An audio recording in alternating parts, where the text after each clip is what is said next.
कौन सा लठ मार रहे कि हमारी मांग पूरी करो? आपका विवेक बोले कि नारी शक्ति को सशक्तिकरण वास्ते में करना है, फाइलों में वास्ते करना है, तो इनके बारे में सोचो। मांग कर रहे नहीं मनानी चाहिए इस हिसाब से, तो कि महिला सशक्तिकरण, नारी शक्ति जिंदाबाद है। पूरे देश को एक लूट सिस्टम चला रखा है काले अंग्रेजों ने, और कुछ नहीं। ईमानदार इंसान क्यों बनाए? महिला सशक्तिकरण का क्या करते क्या है? खाली रिपोर्ट्स में, कागजों में, फाइलों में ही बंद है महिला सशक्तिकरण। ईमानदार अधिकारी और ईमानदार राजनेता दोनों को कुचला जाता है।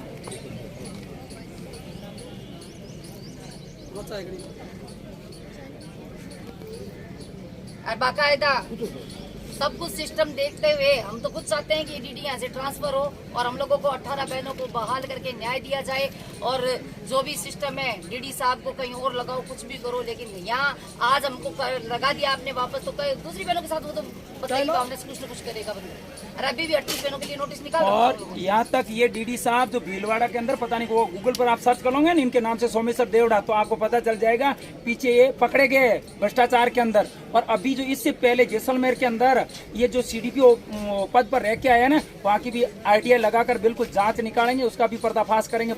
जो मुजरिम है उसके साथ क्यों नहीं कर? फिर भी हम तो सोच रहे तुम जानो, तुम्हारा काम जानो, बुरा कर्म करोगे चाहते हैं, लेकिन यदि हमारे साथ ये करेंगे तो फिर हमें करना, तो हम लोगों को सब सिस्टम लेना पड़ेगा।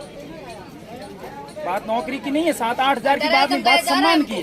क्या आपको जेल में डाल दिया जाएगा? डाल दो। निदेशक कौन?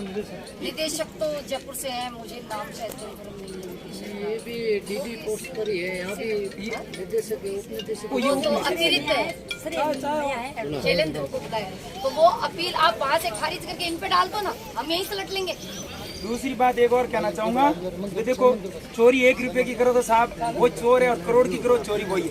यहाँ तक प्रमाण पड़े सुपरवाइजर इन महिलाओं से अपने अकाउंट में पे फोन ले हुआ, उसका भी प्रमाण। तो मतलब वो हफ्ता वसूली कर रही, गलत है ना एक तरीके का। 5-7 हजार रुपया में देना तो हालत खराब हो गई। बिल्कुल बिल्कुल हमारे पास प्रमाण। 1500 रुपये शायद, वो मैं बाद में बता दूंगा, कोई दिन भेज दूंगा। मेरे पास मैं डीडी ऑफिस में गया के उनको बताया था,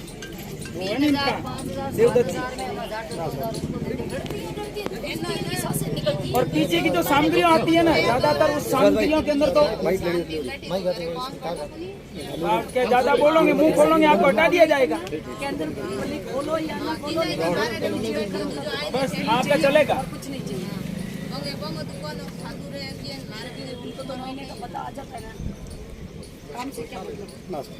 अन्याय है भाई साहब, हम तो आपसे अपेक्षा करते हैं आप इन बहनों को न्याय दिलाने में जितना हो सके इतनी पैरवी करें, और प्रशासन से भी हम यही चाहते हैं कि प्रशासन हमारी माई बाप है और हमें बच्चा समझ करके न्याय बोलो नहीं, बस हमारे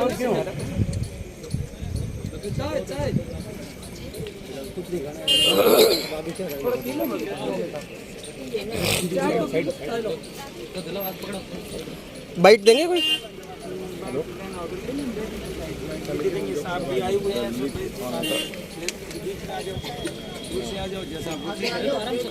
हाँ आराम से लोग, कोई दिक्कत नहीं। सॉरी क्या कह रहा हूँ? हाँ थोड़ा उन सबसे लेना, उधर भी लेना, थोड़ा दूर हो पीछे, ताकि आप ये धरने पे कब से बैठे हो? जी 10 जुलाई से। 10 जुलाई से। अपनी क्या मांगों को लेकर बैठे हो? हमारी फिलहाल तो 2 ही मांगे हैं कि 18 बहनें जो निष्कासित की है आईसीडीएस विभाग ने, उनको बहाल करके ज्वाइनिंग दे, और दूसरा जो यहाँ के प्रेजेंट डीडी हैं उनको ट्रांसफर करें। तो निष्कासित करने का क्या मामला था, क्या क्यों किया बड़ा गया? षड्यंत्र है ये एक। हम प्रदेश स्तर पे अपने आप को जागो जगाओ के अभियान को लेके निकले थे 2018 की घोषणा के तहत। 4.5 साल तक इंतजार किया, कुछ हमने उसका रवैया देखा नहीं। तब हमने अन्य विभागों का प्रोग्रेस देखा, तो हमने भी सोचा कि अपनी बात रखेंगे तो जरूर हमें भी कुछ न्याय मिलेगा। और रक्षाबंधन पर सीएम साहब खुद एज ए तोहफे के रूप में हम बहनों को भी परमानेंट का तोहफा दे देंगे, लेकिन सारा सब कुछ उल्टा पड़ गया। उल्टा यो पड़ गया कि हम प्रदेश स्तर पे अपने उसको जागो जगाओ के अभियान को लेके गए, तो वहाँ कोटा से सईदा खान नाम की बहन ने जबरदस्त अपने प्रेशर से प्रेशराइज किया यहाँ पे जयपुर वालों को, जयपुर वालों ने बाड़मेर वालों को प्रेशराइज किया, बाड़मेर वालों ने एक ही प्रभाव से, करंट प्रभाव से, एक ही नोटिस के अंदर 7 जनों को निष्कासित कर दिया। एक पल का मौका नहीं दिया, 2 दिन का मौका नहीं दिया। पहले सुनते तो सही कि कारण क्या है, बात क्या है। बिना किसी कारण के साला फांसी दे दोगे और मार दोगे और कारण भी नहीं जानोगे। तो आप ये धरने पे बैठे हो, कहाँ तक पहुँची है बात कुछ? साहब कोई सुनवाई नहीं कर रहे हैं, 5 दिन से अनशन पे बैठे हैं, कोई मतलब नहीं है उन लोगों को। अच्छा, रोटियां सबकी अपनी अपनी सिक रही हैं, सिकती रहेंगी, मरने वाले मरते रहेंगे, जीने वाले जीते रहेंगे, उनको कोई नहीं पड़ी। तो आज आपसे कोई वार्ता करने के लिए? बिल्कुल, आज साहब पधारे हैं श्रीमान जी अमिताराम जी, और वो सुनने के लिए आए हैं, शायद कहीं से इन्होंने जैसे भी सुना है। और सुबह तहसीलदार साहब भी आए थे, और बाकी लोग जो सिस्टम में चल रहे हैं वो चल रही हैं। आगे आपका धरना कितने दिन रहेगा? आगे क्या प्रक्रिया? आप 18 जनों को लगा दीजिए ज्वाइनिंग पे। अच्छा, लगा दिया तो अब भी उठा देती हूँ, और निदेशक को जो हमारे हैं उनको ट्रांसफर कर दीजिए तो अब भी उठा देती हूँ, और नहीं तो ये चलेगा साहब। मर जाऊंगी, छोड़ूंगी नहीं 18 को तो जिंदगी दिला के कंटिन्यू चलता रहेगा। उमेदराम जी, आप आज बहनों से मिलने के लिए आए थे इनकी? हाँ, बिल्कुल, आज बहनों का फ़ोन आया था, इनमें से कई बहनों का, कि आप हम धरने पे बैठे हैं और हमारी ये समस्या है। और वैसे इनकी समस्या जायज़ है, क्योंकि इन्होंने अपनी मांग रखी थी। जो 2018 के चुनावी घोषणा पत्र के अंदर जो सरकार का घोषणा पत्र था, उन्होंने ये बोला था कि इनको राज्य कर्मचारी का दर्जा दिया जाएगा और स्थायी किया जाएगा, मानदेय बढ़ाया जाएगा। सब इनकी जो मांगे जायज़ है। देखिए, जब भी आंदोलन की कोई शुरुआत होती है तो अपनी मारवाड़ की धरती से होती है। पूरे राजस्थान में इन्होंने यहाँ से आंदोलन की शुरुआत की, इसीलिए उनको आंदोलन को कुचलने के लिए, दबाने के लिए ये द्वेषतापूर्ण कार्रवाई की। इन बहनों के साथ में गलत किया और गलत तरीके से इनको हटाया, और ये अपनी जायज़ मांगों को लेकर अब धरने पे बैठी है। और डीडी के खिलाफ भी कार्रवाई होनी चाहिए, उनको भी यहाँ से हटाना चाहिए, और इन बहनों को तुरंत प्रभाव से वापस स्थायी रूप से यहाँ लगाया जाए, क्योंकि इनकी जो मांगे हैं, स्थायी जो राज्य कर्मचारी का दर्जा दिया जाए, इनकी मांगे जायज़ है।